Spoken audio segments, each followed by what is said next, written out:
안녕하세요. 예, 취임 한 달 되셨는데 소회 한번 여쭤보겠습니다. 아직 한 달 안 되지 않았는데 지금은 제가 소외를 말할 단계가 아니고 일을 열심히 할 단계라고 생각합니다. 저나 저희 법무부는 할 일을 열심히 잘 하고 싶은 생각입니다. 한마디로 잘 하고 싶은 생각입니다. 네, 지켜봐 주십시오. 그 시행령이나 시행 규칙에 대해서 국회 통제권 강화하는 입법 움직임이 있는데 이에 대해서 장관님 생각 여쭤보고 싶습니다. 지난 정부에도 시행령을 통해서 중요 정부의 정책이 추진됐었고 지난 정부는 그것을 더욱 적극 장려했었습니다. 구글링만 해봐도 아실 텐데요. 국회와 그 행정부는 삼권분립 원칙에 따라서 각자 할 일을 하면 되는 거라고 생각합니다. 야권에서 최근 일련 수사에 대해서 정치보복이라고 반발하는데 어떻게 생각하세요? 저는 구체적 수사에 대해서 지휘하지 않겠고요.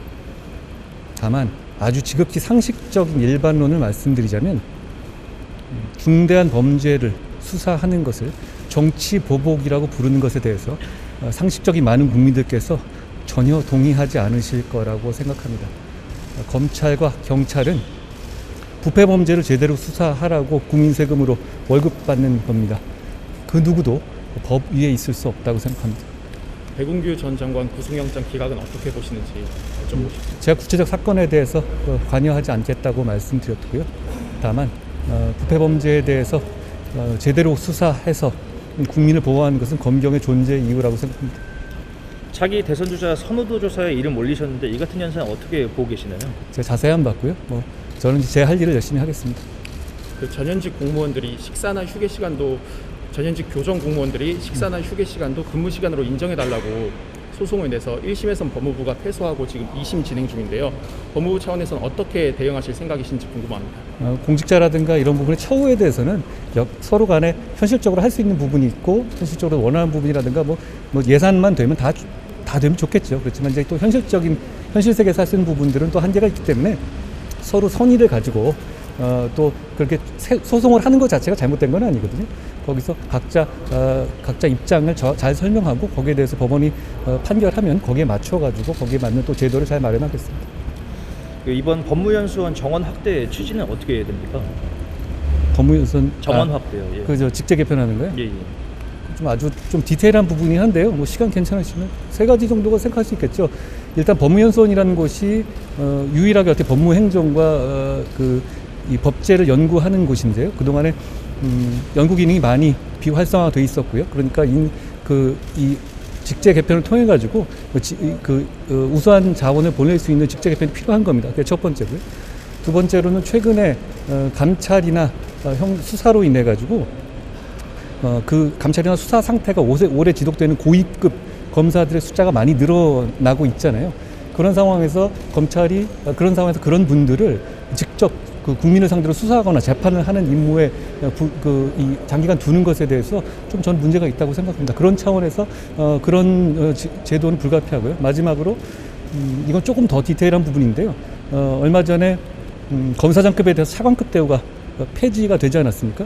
그렇게 되면 그거는 차를 그냥 없애는 문제만 생기는 것이 아니고 그렇게 되면 검사장급도 명예퇴직을 신청할 수 있는 상황이 됩니다. 명예퇴직은 잘 아시다시피 형사사건이라든가 감찰사건이 계류되면 이루어질 수가 없거든요. 그렇게 되면 사직을 하겠다고 공표한 사람이 길게는 6개월이나 1년 이상 검사장직을 유지하게 되거든요. 그런데 우리 법상, 규정상 검사장을 보낼 수 있는 직위는 한정돼 있고 그 직위는 모두 국민을 상대로 수사하거나 공판하는 겁니다. 그러면 검사를 그만두고 변호사를 하겠다고 공표한 사람을 6개월, 1년 이상 그 지휘하는 직에 두는 것이 부적절한 면이 있습니다. 그렇기 때문에 그런 여러 가지 필요상 저는 이 직제 개정이 법무연수원 연구위원회 직제 개정이 필요하다고 생각합니다. 검찰 인사위 소집 보고 받으셨나요? 검찰 인사는 적법한 절차에 따라 진행될 거라는 말씀을 드리겠습니다. 인사에 대해서 사전에 이렇게 말씀드리는 것이 좀 여러 가지 오해만 사고 별로 좋은 일은 아닌 것 같아요. 이제 제가 잘 준비하고 있습니다. 한 가지 더 여쭙자면 그 탕평 인사에 대한 요구도 있는데 이런 요구도 일부분 받아들여질지 궁금합니다. 검찰 인사는 국민들을 범죄로부터 보호하고 검찰이 제대로 잘 일을 할 수 있는 거가 우선입니다. 탕평 인사의 문제는 역시 탕평 인사의 문제는 그건 검찰 구성원을 위한 것이 아니고 검찰이 제대로 일을 하기 위한 하나의 방편일 뿐입니다. 그런 차원에서 당연히 그런 부분도 고려합니다. 지금 그 촉법 소년 연령 낮추고 교정시설 처우 개선 추진하시는데 그 외에 뭐 중점적으로 계획하시는 게 있으실까요? 제가 생각하는 거는 그동안에 이제 법무검찰이라는 용어를 많이 써봤는데 제가 그 용어를 별로 안 쓰려고 하는데 검찰 이슈가 굉장히 이제 밖에서 볼 때도 뜨겁고 하니까 그 과정에서 이 이슈 때문에 다른 이슈들이 좀 중요한 이슈들이 뒤로 밀렸던 부분이 있고 그게 저는 법무부가 그동안에 제 역할을 조금 잘 못했던 이유 중에 하나라고 생각합니다. 저는 말씀드린 그런 이민제도라든가 촉법소년이라든가 이런 과거에 밀려왔던 이슈들에서 각 부처에서 최우선 순위를 할 만한 것들을 하나씩 꼭 발굴해서 내게 했고요. 그거를 순차적으로 속도감 있게 추진해 보려고 합니다. 특히 이제 초반에 서로 의혹이 있을 때 다 잘해 보려고 합니다. 됐죠? 고맙습니다.